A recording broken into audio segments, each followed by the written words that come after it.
And if there's anything inside of you that says, no, I can't have that, it's not real, it's not important, it's not meaningful, it's not special, or whatever consideration you may have about simply accepting it is now, could you simply welcome that feeling, that emotion?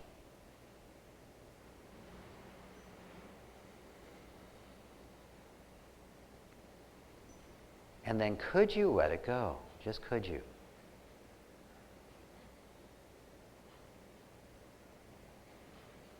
Would you?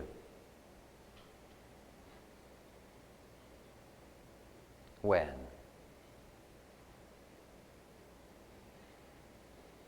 And focus on that again. See if there's anything that's preventing you from simply accepting that you have your vision now. It is already created, at least in your mind. And if so, check to see if you'd like to change that.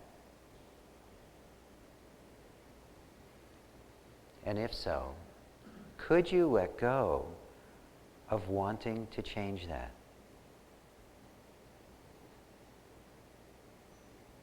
Would you? When? And again, as best you can, could you allow yourself to picture yourself having it all, accepting the abundance and the beauty and everything that this life has to offer?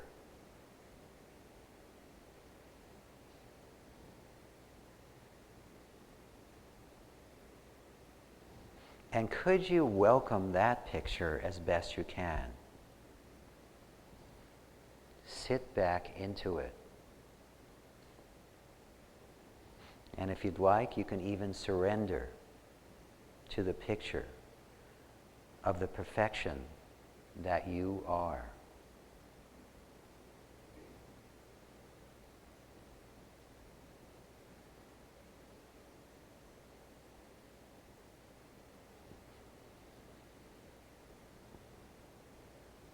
And then knowing that it is now,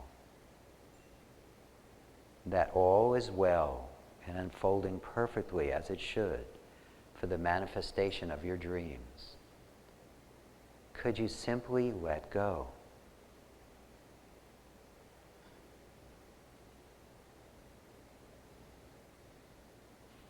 And could you do that again, knowing that all is well and everything is unfolding exactly as it should be?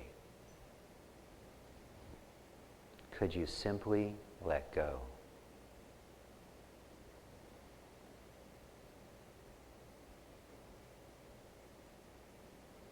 And doing that one more time, accepting at least the possibility that all is well and everything is unfolding as it should be. Could you simply let go and rest as that which is already whole, already complete, and already perfect?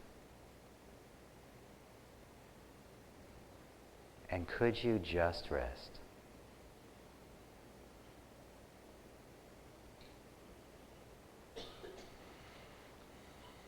And while allowing yourself to remain at rest, gradually allow awareness to expand to include what you believe is external to you. Knowing that in order to do that, there's no need to reject the internal. They're already one.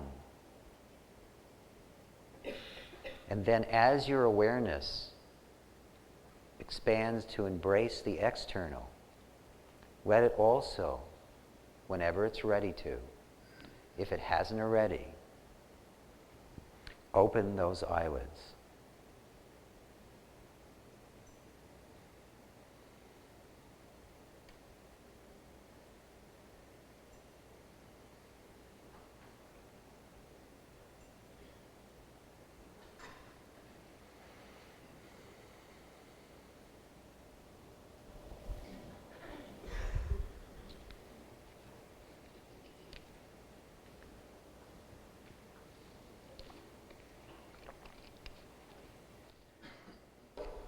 One of the things that we do in our seminars, when we do longer seminars, is we give people an opportunity to share what they've gotten so far from the process. So a lot of people have come to me on the breaks sharing some just wonderful stories just from the little bit of work we did yesterday and what they noticed in the past 24 hours. So let's just take just a couple of moments to do that. Can we get mics? Oh, we got mics. Great. So yes, right here, Craig. I'll keep this. Yeah, I'm Craig. One thing I noticed was that I'm having resistance to it. My mind just keeps flipping out in some other direction. Do you have any suggestions what we could do? Oh, with sure, that? Yeah. sure. Thank you.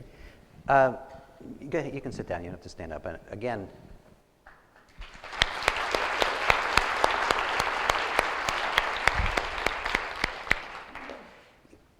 resistance is normal when you learn anything new. Actually, resistance is normal just getting out of bed in the morning for most of us. It's like, oh, another day. So resistance is such a common part of our everyday experience. That's one of the things that we specifically focus on. It's a whole, I think it's a whole half a tape or a whole chapter in the book. So let's do a quick exercise on dissolving resistance. So allow yourself to think. Now, let me just say a couple of things, though, about resistance before we do a process. Anytime you feel like you have to do something, you must do something, you should do something, you're going to die unless you do it, what happens? You resist, exactly. If I told you, oh, you must stay in your seats, what's the first thing you want to do? Get up. But think about how we deal with ourselves and the people we care about. How often do we give ourselves orders instead of just making a request? How often do we say, I'm never going to do this again, or I'm going to make myself do this today, only to disappoint ourselves? So if you stop shoulding on yourself, you know, the have-tos, the shoulds, the musts, if you stop shoulding on yourself, what happens is a lot of the resistance falls away just because of that. So allow yourself to think of something in your life that you've been shoulding on yourself about. You've been saying you must do this, you have to do this. If, you know, or someone else has been telling you, you must do this. And notice how that brings up resistance inside. And could you simply welcome that feeling of resistance?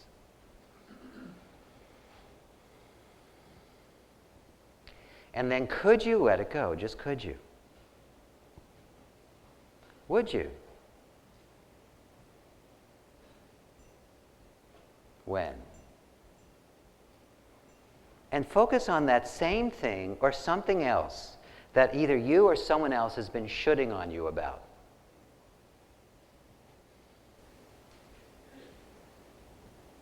And notice how that stirs up resistance.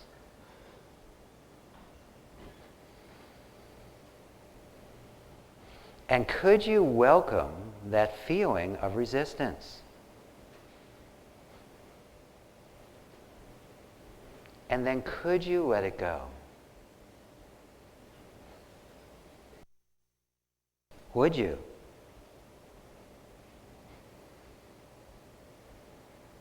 When?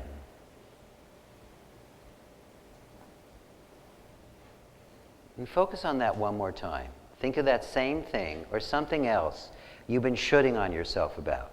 You've been telling yourself, or someone else has been telling you, you have to do this. You must do it. You'll die if you don't. You need to do it. Or any similar expression. And just allow yourself to feel the no way. That no one's going to make me do that. That you say to yourself every morning, noon, and evening. And could you just welcome that feeling of resistance?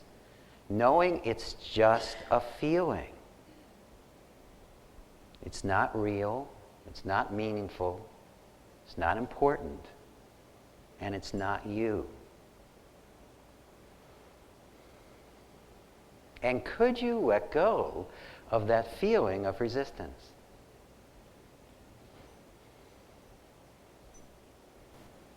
Would you?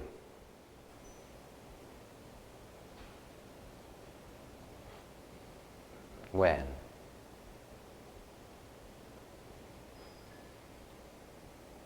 Okay, good. So that's something you can work on your own too. When you catch yourself shooting on yourself, one is do your best. Instead of telling yourself to do things, ask yourself. The same thing is true with the people that you care about, your husband, your wife, your children, your coworkers, your boss. Well, actually, you don't usually tell your boss what to do, but your employees. And if you ask, as opposed to tell, you'll bring up less resistance. But if the resistance is already there, which it often is, it can be let go of just like we just did. I'm Judy, and Hi, Judy. yesterday was incredibly profound. I have a daughter who's, when she was 19, got the flu, and she went to a doctor and someone that I know and respected, and he kind of teased her, and he said, I have a lot of sick people in the office, and so, here's 2 pills, go get a life. And she didn't get better. And so she went back again, and he basically did the same thing. Mm-hmm. And about 3 months later, she ended up in emergency, and her heart was destroyed. And they weren't able to do anything. It had atrophied so badly. And a year later, she had a transplant. And I've spent the last 3 years looking for a donor family to thank them for the gratitude that I feel toward them. And I have a daughter that I'm so grateful for. Because I'm so grateful for her, I don't have a life. And I have a doctor that I hated his guts. And I was so angry at him for the trust I felt for him, and he failed big time. And as we did that yesterday, it was just, I could just feel all this pain inside. And I felt such a profound, I don't want to offend anybody, but it was kind of like the orgasm of the world. Just to get rid of that. And I'm so grateful. It's just, what I know is that someday, in some way, I will be able to thank that donor family in a way that they're able to accept. Okay. And I don't have the attachment of having to do it my way now. That's great. That's wonderful.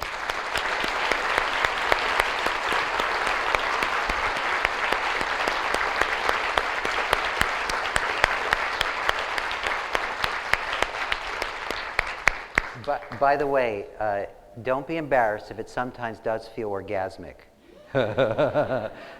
And if you haven't experienced that way, just give it a little time. That actually is quite common. There are times when you're doing this process, even if you're working on a really deep issue, that as you let go, the bliss in your body can become so extreme it feels like having an orgasm from the bottom of your feet to your hair follicles. Yes.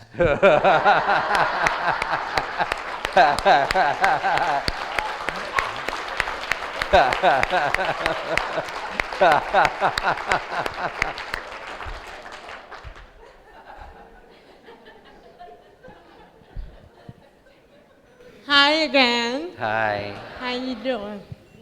My name is Laura, and one of my visions is to finish writing my book about one of the miracles that have happened in my life. And the whole week that I've been here, I've had headaches, my back was hurting, I had no energy, I was stressed out all week. And basically, I was told when I was born that I would never be able to walk on my own and live a normal life.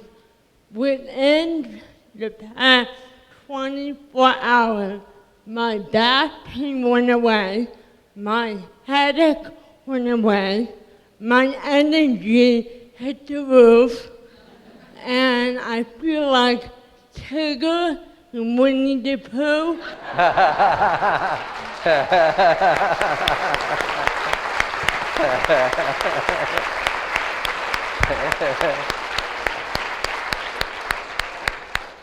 And there is no known cure for cerebral palsy. Within the past year, and since I've been here this week, a friend came up to me, actually Laura, my friend Laura, from Australia. Said, Laura, I don't know if I'm seeing things, but your walking is better than before, and you're walking greater, and my balance is improving, my walking is improving, and this is a miracle.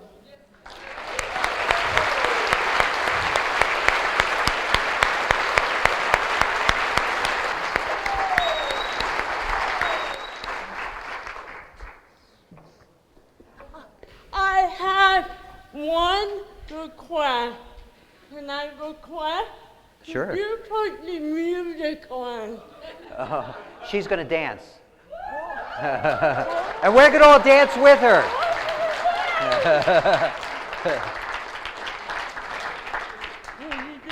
Yes, yes, we're going to dance. All right, let's go.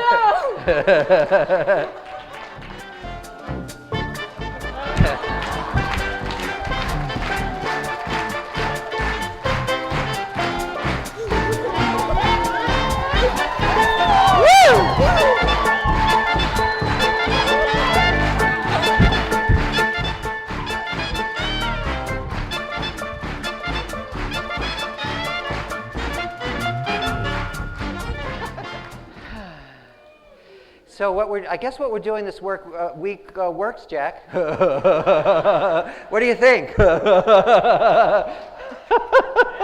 Let's give Jack a hand too.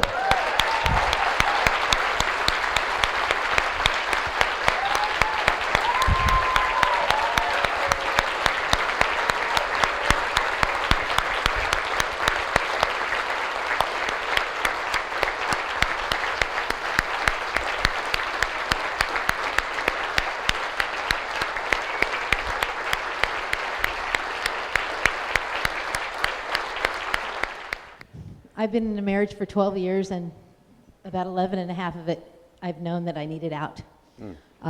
One thing, watching Laura, thank you so much, was like, if she can do that, I can be out of there. Right. Thank you.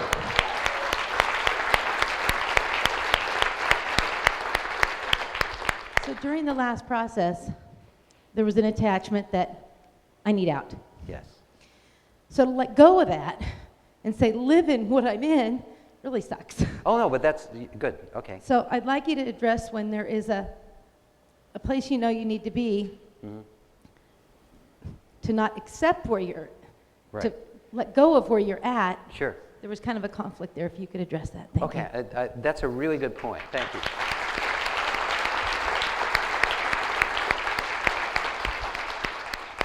One of the things I said yesterday that when I do longer seminars, I have to repeat over and over and over and over again. And that is, when you let go, it doesn't mean giving up. It doesn't mean resignation. It doesn't mean becoming a doormat. What it means is, you've known for 11 and a half years you needed to be out of the relationship, but you've been holding on to it for fear or for whatever reason. It doesn't matter what it is. And when you see patterns like that, when you let go of the pattern, you can let go of the relationship if that's what's appropriate, or whatever it is in your life that's inappropriate. In my experience in relationships, when two people get together, the only way they can stay together is to find a common energetic meeting ground. Now, unfortunately, often in relationships, one person's over here, the other person's over here, and rather than this person letting go and allowing this to happen, this happens. And then this happens, and then this happens. Look familiar? And then this happens, and then this happens, and then, you know, pretty soon you're digging a hole. And sometimes we stay in situations long past when it's appropriate because we're afraid of what would happen if we let it go. And this is another example of how feelings only lie. They tell us we're going to get from letting go of them what we already have from holding on to them. So you've had 11.5 years of pain from holding on. But your mind's telling you now, if you let go, you're going to stay there. Well, you've already stayed there from holding on in 11.5 years. You may want to try something new. So the wonderful thing about using this in relationship is one of three things happens. Either you let go and your partner doesn't necessarily learn the Sedona Method, but they let go with you.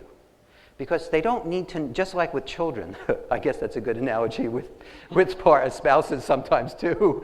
Just like with children, if you're relaxing, if you're letting go, even if your spouse isn't open to doing any kind of technique, they'll often let go with you.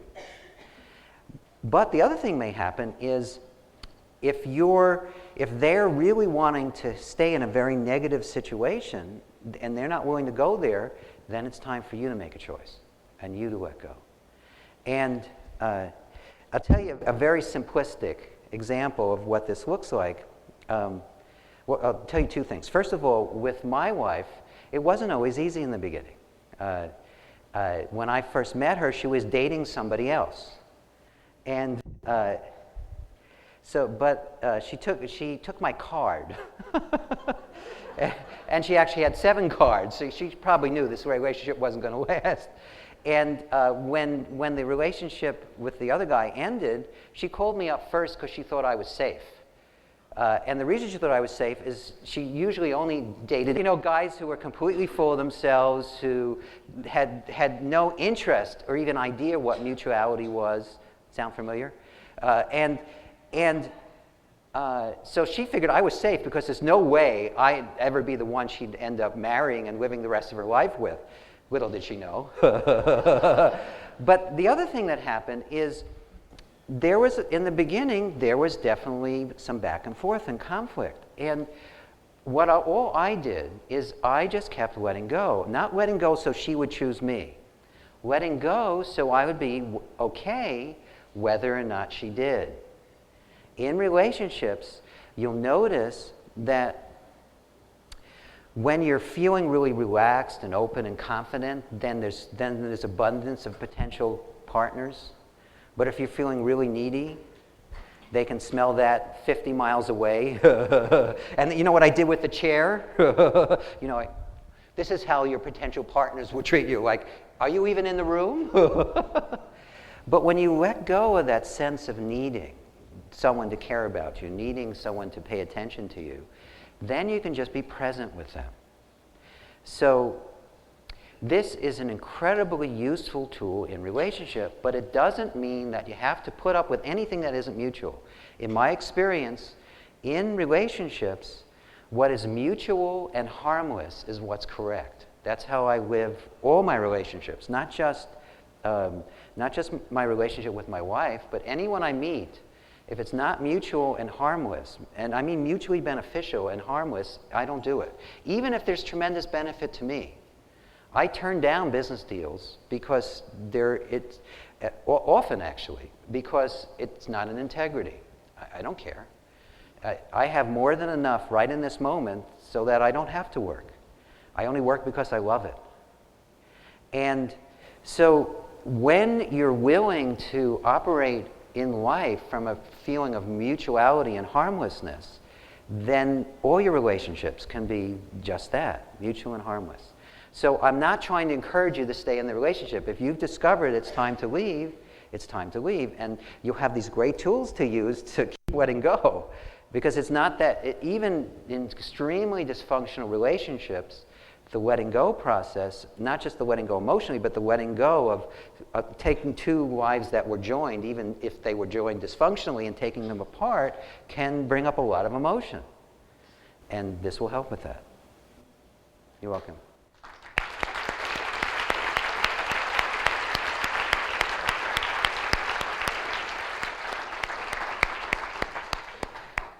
Our experience in life falls into two categories: things we can do something about and things that we can't.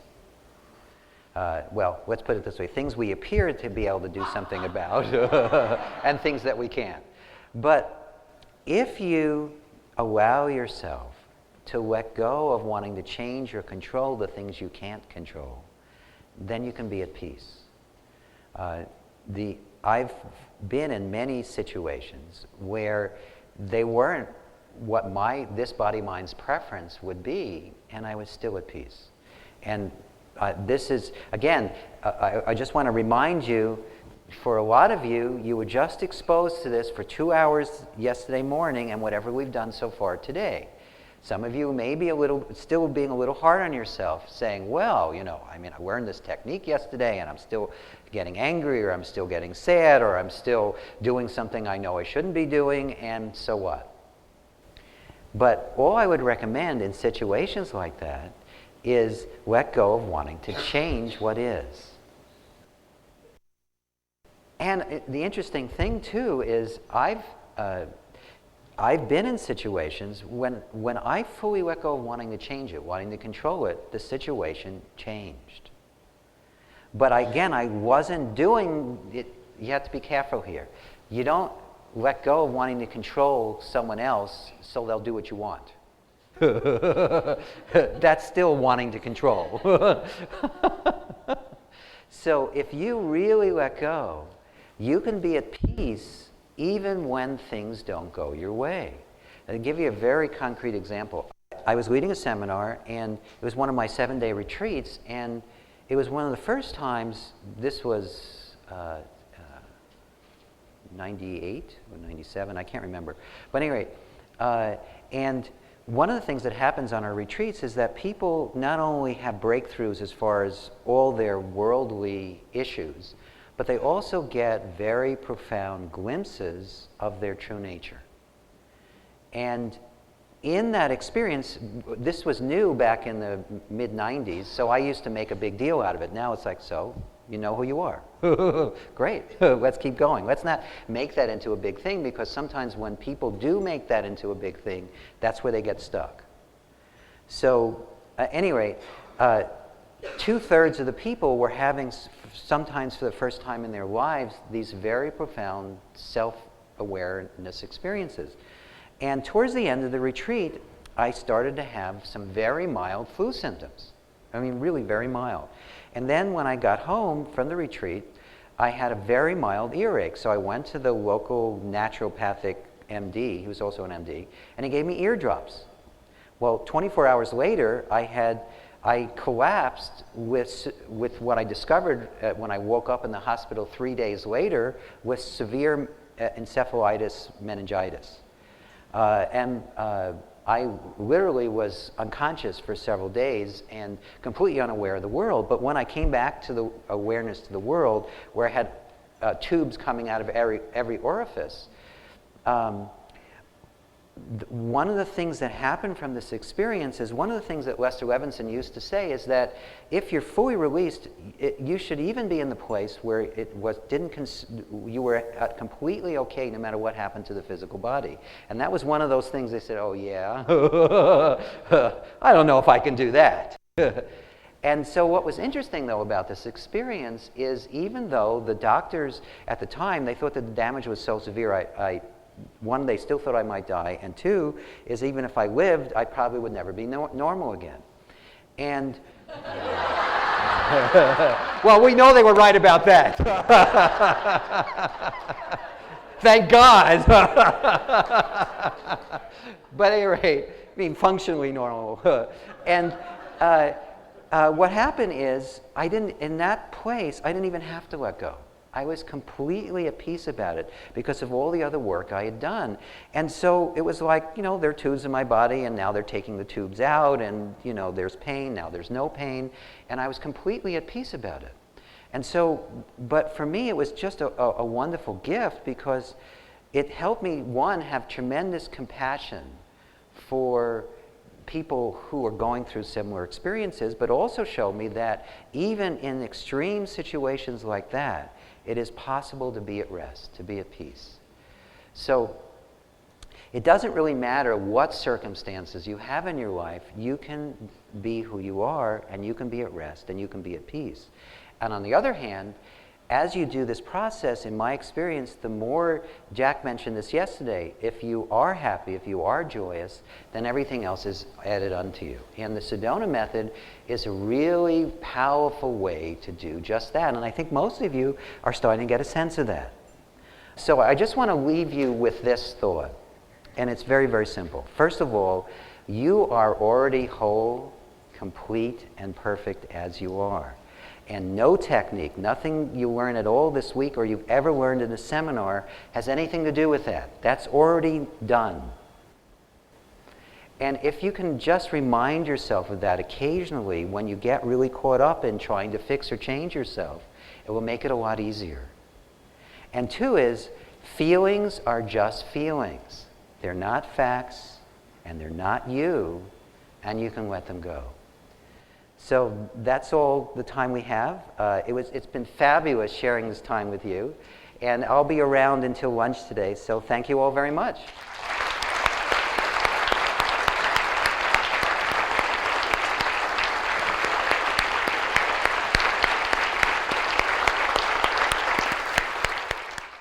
I thought he was very clear. No one can laugh like that and be so at ease with a crowd and just let anything happen without doing years and years of transformational work. I let go of this cough that I've had for over a year, and I just noticed how I had been holding on to it for who knows what, and I just didn't want it anymore. I've known about Sedona Method for about 7 months now, and I've been using it, but I have a testimony directly about Sedona Method. I had severe tonsillitis in my throat about a couple months ago, and I didn't know it was tonsillitis. I just had a sore throat, but it was getting worse and worse and worse, and it was going on for about 2 to 3 weeks. Finally, in the middle of the night, I said to my husband, I says, you got to take me to emergency. It's so bad. So I went to emergency, and the doctor looked in my throat, and he says, you have tonsillitis. I said, I didn't know. I had my tonsils were so swollen, there was like this much left in my throat. I could hardly swallow, and it was all infected. He says, we have to give you heavy antibiotics. We have to give you morphine for the pain. I said, okay, thank you very much. Give me some Tylenol 3s and I'm going to go home. So what I did was I didn't realize how much anger I had around it. I was so mad that I was sick for 3 weeks. And I was also really scared that I was never going to get rid of it. So I released the anger and I released the fear. And I swear by the next day, my throat unswelled and cleared up. And I could swallow again. And by the very next day, I didn't even feel like I had tonsillitis anymore. And I had the pain for 3 weeks. Excellent. And totally got rid of it. That's a great concept that we know we have it, but we just don't know. And I'm glad that I know about this more so that I'm able to, if I feel a little sick or something, I'll just be like, can I just let this go, this pain go just for a moment right now? And I'll be able to let it go just for that moment. If my mom's yelling at me, just be like, can I just let go the anger I feel for her? Just give her a hug maybe, go to alternatives, things like that.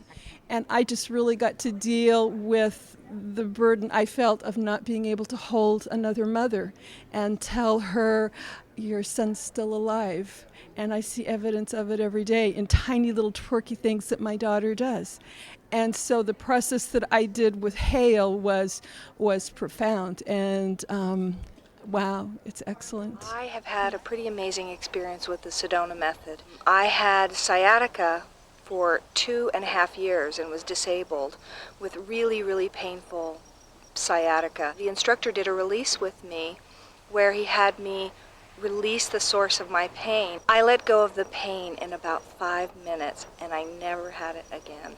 It's pretty incredible. Well, I've lost 36 pounds using the Sedona Method. I've used it to release on issues I had around food, around why I kept weight on, why I changed my whole perspective on my ability to lose weight and keep weight off.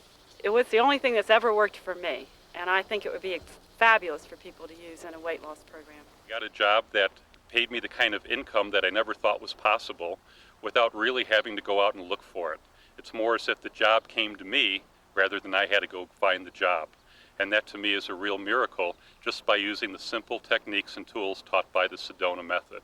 The specific gains that I've seen in my life from the Sedona Method is that I feel more peaceful. Long-standing issues which have caused me great internal resistance have started to dissolve far more easily than I expected. And above all, it cuts out all the mental worrying and exercise and struggle to try and understand why. And in releasing the knowing why, but just knowing that it's resolved, there's an enormous release that it's not necessary to understand. It's just necessary to experience it. I had a family member who had promised me some money about 25, 30 years ago. And they never paid me. And I had long since thought that, you know, I didn't even care if I received the money anymore because I just knew it wasn't going to happen. That was my feeling. But I did have a inside kind of knot about it. Not about the money, but the fact that someone said they were going to do something and didn't. And so as I started releasing, and one thing about Sedona Methods, it's like what comes up. You know, it's not looking for something to release, but it's like, what do you feel? And that seemed something relatively safe because it was so old and it really wasn't a huge hook. It wasn't like a major life event. But I thought, okay, here's an example of something that obviously I still have some feelings about. So I'm going to release on it. So I really felt the shift when I let go of this, probably anger, betrayal. You know, someone promised me something, it wasn't fair, they didn't do it. And I really felt a shift that, so what, you know, it's okay. And within a week, I received a check. And it was for that amount from this person. And it was a lot of money, at least to me. And I looked at the check, and it had been written a day after I had done that release. So it truly made me a believer that this wasn't just, something to talk about or think about, that it really could have major benefits.